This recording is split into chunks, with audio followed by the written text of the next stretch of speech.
Om Swastiastu. Hai, selamat datang di Ekspedisi Alam Lain, channel kesayangan kita semua. Nah, di Indonesia cerita dan kisah tahayul mistis sangatlah digemari ya di Indonesia, dan sangatlah sering kita jumpai di berbagai daerah di Indonesia. Dan setiap daerah pun memiliki cerita, kisah, dan tahayulnya masing-masing ya. Nah, kali ini kita akan membicarakan secara spesifik hantu kuyang dan hantu-hantu lain di Kalimantan ya. Hantu kuyang dan jenis-jenis hantu di Kalimantan. Iya, secara spesifik ya, di daerah Kalimantan.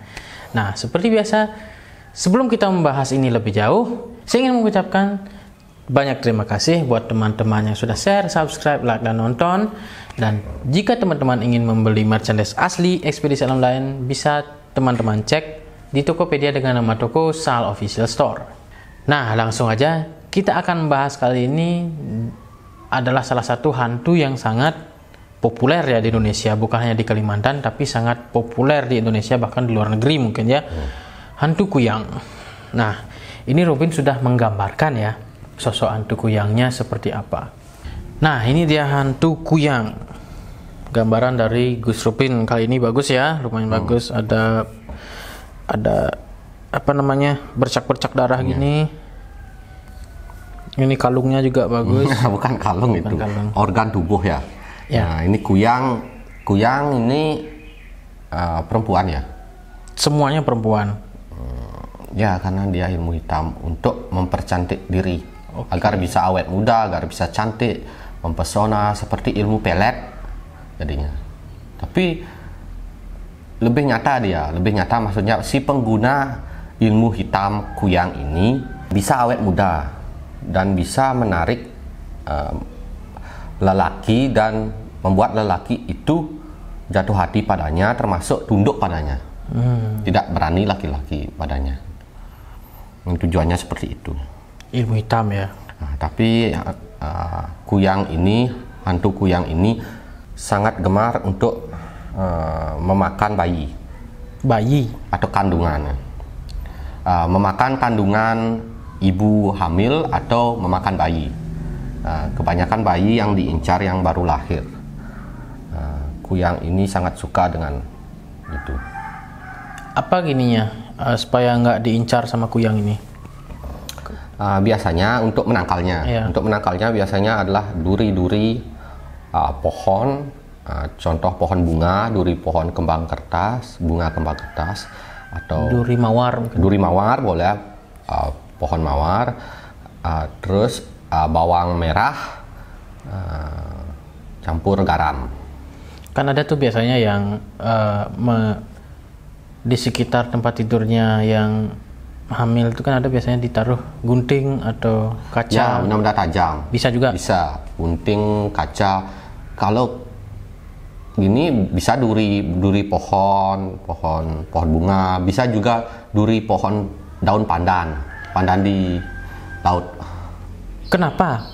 Karena kuyang ini tidak berani ya. Walaupun ditaruh aja itu nggak berani. Nggak berani. Apa efeknya? Kenapa? Ya. Karena secara gaib dia akan menyerang. Duri-duri itu menyerang organ-organ tubuh dan gini, dia melilit gitu, seperti itu dia. Gitu. Menyerang dia, jadi kesakitan dia. Kalau yang gunting juga gitu ya, itu menyerang ditusuk-tusuk secara gitu. gaib ya. Secara gaibnya mungkin ya. Oke, sejarahnya gimana nih, Bin? Seorang wanita yang meminta ilmu hitam pada dukun karena sakit hati pada seorang laki-laki. Dia ingin menaklukkan dan balas dendam untuk semua kaum lelaki di dunia, di sana lah. Yang pernah menyakitinya ya, yang pernah menyakitinya. Hingga dia berhasil mempelajari ilmu itu. Setelah berhasil mempelajari ilmu itu, si dukun itu pun dibunuh. Setelah dukun itu dibunuh, dia juga membunuh laki-laki yang menyakitinya. Dengan ilmu itu dia juga membuat seperti perguruan lah untuk menyebarkan ilmu hitamnya ya. Mempunyai murid lah jadinya. Lama mempunyai murid, banyak yang mempelajarinya ya, seperti itu. Seperti ilmu leak di Bali ya, ilmu hitam ya. sampai saat ini pun masih ada ya masih. Yang mempelajari ini. Masih ada yang belajar. Masih ada yang punya ilmu itu. Tapi tidak banyak. Tidak banyak. Sedikit. Hanya tempat-tempat tertentu dan jenis-jenis orangnya pun pasti orang-orang yang agak-agak di pedalaman. Apa efeknya untuk seseorang mempelajari ini? Dia akan mendapatkan itu awet muda dan dia si laki-laki akan tunduk padanya. Sisi negatifnya? Maksudnya nanti setelah ini, mungkin dia akan meninggal dan dihukum di sana, di dunia sana. Di neraka. Ya. Pasti neraka. Biasanya kalau tergantung agama sih. Ada yang di alam kubur, ada yang di neraka. Disiksa ya? Disiksa di alam kubur. Ini akan bergentayangan nanti kalau meninggal. Dia akan disiksa di alam kubur terus-terusan. Hari-hari purnama, itu bulan purnama dia muncul disiksa. Tapi ada waktunya dia muncul ke dunia purnama. Oh, berarti munculnya itu pun dia bentuknya seperti ini? Ya. Oh, berarti ada dua jenis yang hantu dan yang beneran. Yang beneran jin, yang ilmu ya? Ya, intinya yang jin dan yang hantu dan yang nyata. Nah, tadi kan dikatakan setelah si wanita ini mempelajari dan berhasil gitu kan sejarahnya kan, dan membunuh si dukun dan pria yang menyakitinya. Membunuhnya dengan cara apa? Dia punya kesaktian dia. Kalau orang yang mempunyai ilmu ini, laki-laki akan duduk dan seperti mendengarkan apa yang akan dikatakannya. Jadi dia seperti terhipnotis gitu. Dia bisa melakukan apapun dengan ilmu ini, termasuk ilmu ini juga bisa membuat katanya sih dia awet muda, memudahkan rezeki atau penglaris untuknya diri sendiri, penglaris laki-laki dan penglaris dagangan juga dia bisa gunakan ilmu ini, termasuk juga kesaktian mungkin kalau dia berubah jadi seperti ini dia kebal kecuali dengan duri-duri itu ya, kebal dengan gaib mungkin maksudnya ya. Nah, gitu caranya berarti ya, dihipnotis si pria ini hingga mungkin caranya kamu harus habisi dirimu sendiri gitu mungkin ya? Tidak, tapi dia dihantui dengan berubah wujud seperti ini. Enggak, maksudnya yang pria yang disakiti disuruh untuk bunuh diri mungkin karena dia tunduk dengan si ini. Bisa juga seperti itu, bisa juga dia menghantui dengan wujud seperti ini malam harinya. Sampai stres akhirnya ya? Ya, karena ini memang bisa menyerang secara nyata. Itu kan nyerangnya gimana? Langsung serang. Dipukul gitu? Enggak, dia digigit. Oh iya, dia punya taring. Taring digigit ya. Oke. Itu darah ini berdarah dia. Biasanya ini dia organnya ini dia bercahaya merah. Kenapa bentuknya seperti ini? Karena itu ilmu ya seperti itu. Memang seperti ini ya ilmu itu. Ilmu hitam memang aneh-aneh bentuknya. Karena memang seperti itu jadi. Kenapa enggak otak aja yang terbang gitu? Otak yang terbang kan tidak bisa menyerang apa otak. Kalau ini kan bisa isi gigi, isi taring tajam. Jadi bisa menyerang dia. Oke, ini dipakai untuk seram gitulah ya. Ini juga bisa melilit dia. Ususnya bisa melilit musuhnya. Setelah dililit, diterkam lah, diisap darahnya. Penghisap darah ya. Oke. Nah, selanjutnya kita akan membahas jenis-jenis hantu yang lain ya, yang pastinya masih di Kalimantan.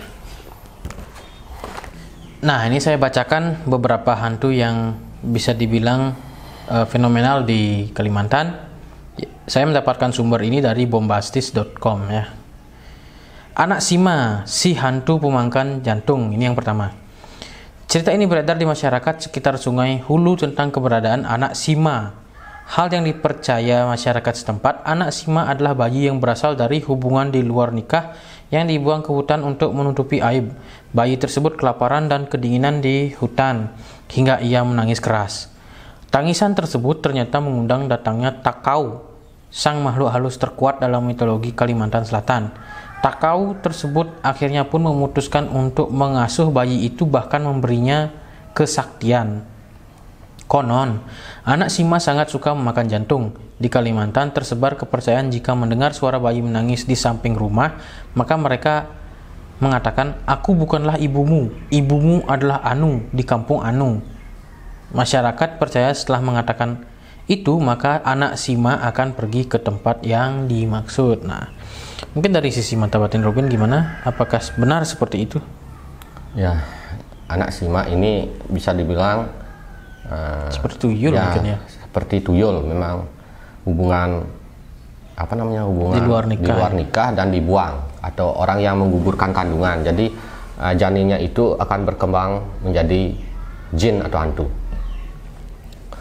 Energinya ya maksudnya bukan rohnya. Itu energinya akan berubah menjadi seperti itu. Ini akan membalas dendam pada sosok, biasanya kebanyakan orang-orang yang melakukan hubungan badan seperti itu juga, dan meneror warga. Biasanya warga-warga yang sudah menikah pun kadang-kadang diteror. Nah, teror tangisan ini memang seperti itu sih caranya untuk mengusirnya. Jadi dibohongi ya? Dibohongi dia hantunya. Tapi jika dia menemukan sosok yang membuangnya, meskipun dibohongi, dia akan tahu. Dia sebenarnya bingung mencari siapa pelakunya. Jadi dia meneror semuanya hingga pelakunya ketemu dan ketakutan, tidak bisa mengelak, dan akhirnya dapat. Itu sebenarnya tujuannya. Dapat, akhirnya diapain? Ya dibunuh. Itu tujuan utamanya berarti ya. Biasanya disakiti dulu, diteror, dihantu-hantui, mungkin saja dibunuh setelah itu. Apakah sosok ini ada satu atau banyak? Banyak sekali orang yang melakukan hubungan badan di luar nikah. Jadi bekas-bekas itu, energi negatifnya menjadi jin. Jenisnya ini jin. Adakah ada cara lain untuk terhindar dari anak Sima ini selain dengan menggunakan kebohongan tadi? Sama juga seperti itu. Seperti kuyang tadi, pakai gunting, pakai kaca yang tajam, pakai pisau gitu ya. Pisau, duri tumbuhan yang ditaruh di dekat tempat tidur, sama bawang, sama garam.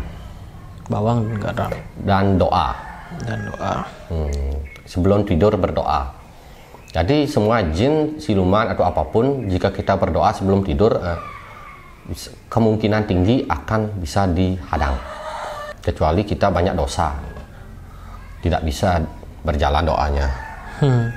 Mungkin itu karma kita. Jika kita memang salah, ya akan ditemukan oleh si anak itu.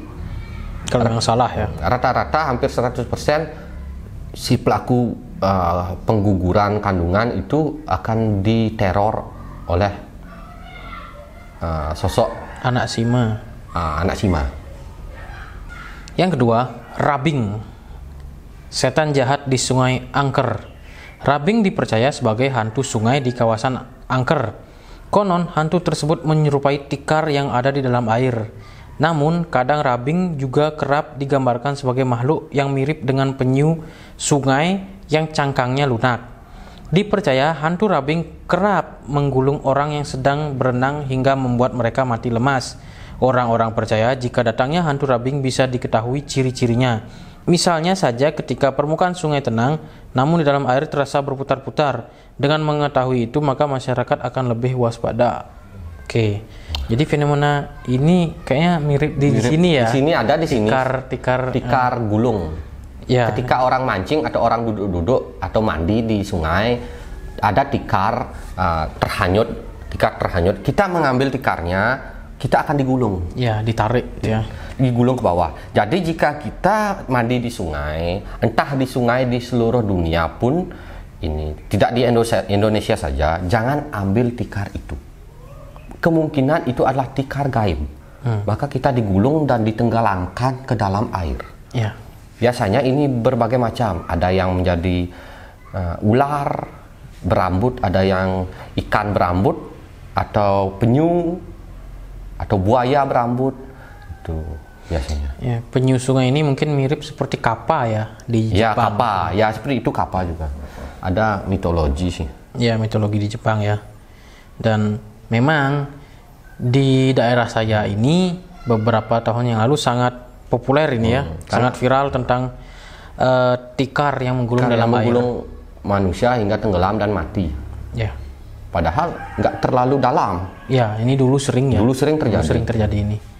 Kalau sekarang sih karena mereka sudah tahu, jadi tidak mandi di tempat itu. Ya. Biasanya ini tempat-tempat tertentu, tidak semua tempat Tidak ada semua kejadian tempat. seperti itu. Itu jenisnya jin. Hantu itu jenisnya jin. Apakah semua melakukannya dengan cara Tikar. ya menarik gitu? Iya, karena itu kadang-kadang manusia kan kepingin tahu dan kepingin mengambil apa yang terhanyut. Ya. Jadi tikar yang terhanyut kan menggulung. Jadi itu jurus semuanya. Jurusnya dia seperti itu. Tidak ada jurus lain. Itu yang ampuh, itu yang digunakan. Terus ketika manusia ditarik nih, ditenggelamkan, kan meninggal gitu misalkan ya. Apa untungnya buat mereka? Nah, dapat nyawanya. Setelah dapat nyawanya ya ilmunya tinggi. Oh gitu. Sebagai tumbal manusia, tumbal sungai tersebut. Lalu dengan manusia itu gimana rohnya? Ya rohnya kembali ke atas. Cuma yang terperangkapnya itu saudara kembar yang dibawa lahir itu sedulur papat atau kandapat. Pokoknya nanti saya ceritakan itu ada 4 saudara yang kita bawa lahir. Jadi itu hanya energi saudara kita, bukan roh kita yang diikat. Itu yang diambil oleh mereka. Diambil oleh mereka. Dimakan oleh mereka itu ya. Ya dimakan oleh mereka. Sumber kekuatan mereka berarti kan? Ataukah dijadikan budak? Kanda 4-nya. Ya salah satu saudara kembarnya dia yang dibawa sejak lahir. Bukan rohnya. Rohnya tetap dapat hukuman di atas oleh Tuhan. Tetap menjalani reinkarnasi atau perjalanan setelah meninggal ya. Mereka akan mendapatkan penghakiman, entah dapat surga, entah dapat neraka. Apakah ada yang ditakuti oleh hantu rabing ini? Kalau misalkan tadi kan duri dan kaca, kalau ini ada nggak? Hanya orang yang baik saja ditakuti. Mungkin doa ditakuti dan tidak ada kelemahan di dalamnya dia. Hanya saat itu menangkalnya aja ada. Mencegahnya gitu aja ada. Contohnya apa yang terhanyut jangan diambil. Jangan diambil itu aja ya. Kecuali manusia yang hanyut jangan ambil. Iya. Oke, next ya. Yang ketiga, takau. Makhluk jadi-jadian yang suka menggoda manusia. Konon, makhluk halus bernama takau adalah makhluk terkuat dan bisa merubah tubuhnya menjadi bermacam-macam, bahkan menjadi manusia. Banyak yang mengatakan jika takau paling sering berubah menjadi kucing, sebab dengan wujud tersebut ia dengan mudah menggoda manusia. Hantu takau kerap kali dihubung-hubungkan dengan hantu anak Sima, meski dipercaya memiliki kekuatan besar, namun orang-orang percaya jika takau jarang sekali mengganggu manusia. Silahkan Mas Robin. Takau. Ya. Takau mungkin jenis hantu legenda ya di sana. Hantu jenis mitologi di sana. Salah satu yang terkuat katanya. Salah satu yang terkuat. Biasanya hantu yang terkuat itu tidak sembarangan. Ada hal yang menyebabkan dia marah pada manusia. Contoh, menghancurkan alam. Membunuh binatang yang ada di hutan, di alam, dan merusak alam. Maka takau ini akan membalas dendam pada manusia. Cara yang balas dendam? Ya jadi kucing atau jadi pura-pura jadi manusia dan membuat kesakitan, wabah, kesengsaraan, kekacauan keluarga, atau keuangan, rezeki keuangan itu jatuh karena kita punya kesalahan. Jadi takau ini akan menyakiti manusia ketika manusia punya kesalahan. Benar, itu jadi tidak sembarangan ya misalnya. Kesalahan pada alam. Kesalahan pada alam, kesalahan pada manusia juga kayak orang membuang janin atau apa itu di hutan, di sungai, di laut. Dikotorilah alam. Kotorilah alam. Ini adalah takau, ini hantu alam. Jadi sejenis jin yang sudah diciptakan untuk menjaga alam. Menjaga alam. Bentuknya sendiri kayak apa? Nih soalnya nggak jelas di sini bentuknya. Bentuknya ini kalau saya lihat adalah energi yang berubah-ubah wujud. Seperti elemen gitu. Elemen dia, elemen Angin, alam. air gitu ya. Ya, sejenis seperti cahaya atau kegelapan, kabut kegelapan. Jadi dia tidak berwujud sempurna. Seperti, Alam gitu ya, seperti besar, bisa jadi besar, dia hitam gitu besar alam. Tapi berbentuk seperti bayangan. Ini hantu yang sangat sulit untuk dihadapi jika marah. Satu-satunya jalan ya kita menebus kesalahan kita. Jenis ini adalah energi yang diciptakan oleh alam untuk menjaga alam. Jadi guardiannya alam gitu lah ya. Jika manusia punya salah baru alam, kan banyak manusia juga alam, termasuk di alam ini manusia, binatang juga alam, termasuk di alam ini tumbuhan juga alam. Banyak ini.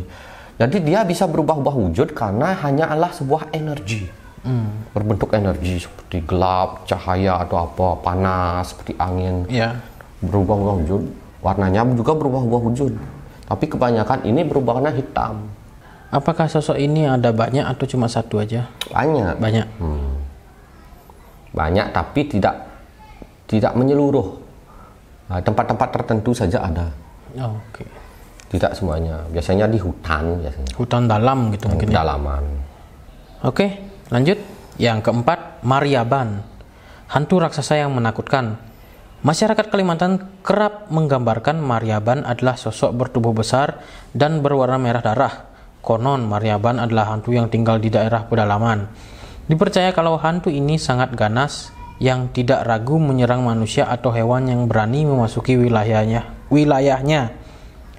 Meski banyak yang berpendapat bahwa Maryaban sangat menyeramkan, namun ternyata banyak juga orang yang justru mencari makhluk ini. Konon bulu dari makhluk ini bisa digunakan untuk memikat lawan jenis. Nah, seperti mungkin ini mirip genderuwo mungkin. Genderuwo ya.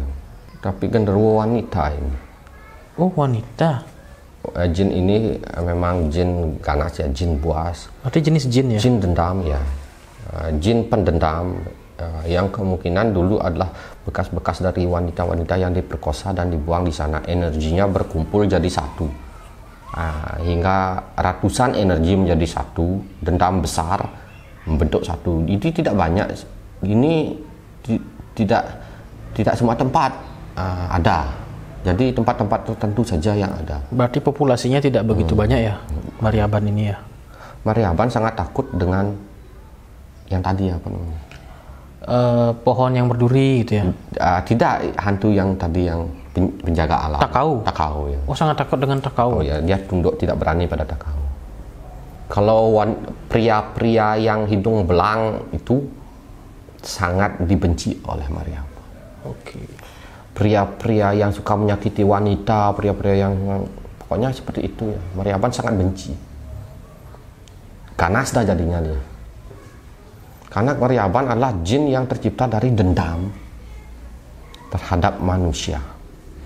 Apakah ketika melihat manusia, apakah langsung diserang oleh Maryaban? Tergantung manusia yang mana. Kalau manusia yang rajin doa sih dan berbuat baik, Maryaban tidak akan berani padanya. Tergantung orangnya. Kalau orangnya jahat, playboy, hidung belang, tidak pernah berdoa gitu ya. Tidak pernah berdoa, atau wanita yang suka mempermainkan laki-laki juga Maryaban tidak suka. Oh, diserang langsung. Serang langsung. Dan Maryaban juga suka pada wanita yang datang bulan. Kenapa? Makanannya. Oh, darahnya. Oh ya. Sejenis seperti jenisnya, jadi bisa dibilang banaspati ini Maryaban, bisa dibilang juga genderuwo wanita ya. Mungkin gabungan keduanya ya. Jogres. Dibilang wanita juga kayak laki-laki juga mukanya sedikit. Jadi campuran sebenarnya, hantu-hantu jin atau hantu campuran bekas dari dendam-dendam yang tercipta dari manusia. Jadi khusus dia akan agresif pada orang-orang jahat yang suka bermain cinta. Jadi jangan coba-coba Anda ke hutan, apalagi pacaran, melakukan wik di sana ya. Ya, apalagi hihe di sana jangan ya. Apalagi ke hutan dalam gitu ya. Jangan melakukan hoho hihe di hutan itu ya. Ya itu sih bukan untuk hoho hihe, itu uji nyali sih itu namanya tepatnya. Jangan mencari sensasi yang berlebihan ya Anda.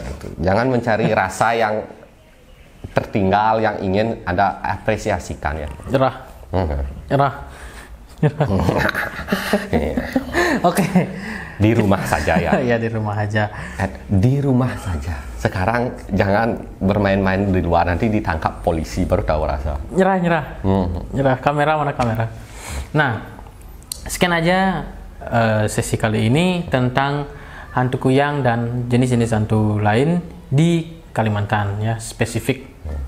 Seperti biasa, jangan lupa di-share, di-subscribe, di-like. Dan kalau teman-teman ada pertanyaan, silahkan tanyakan di kolom komentar atau tanyakan di media sosial kita, ada Instagram, Facebook, dan Twitter. Kami undur diri, saya Yogi. Saya Gus Robin aja. Pramu Santi. Om Santi Santi Santi Om.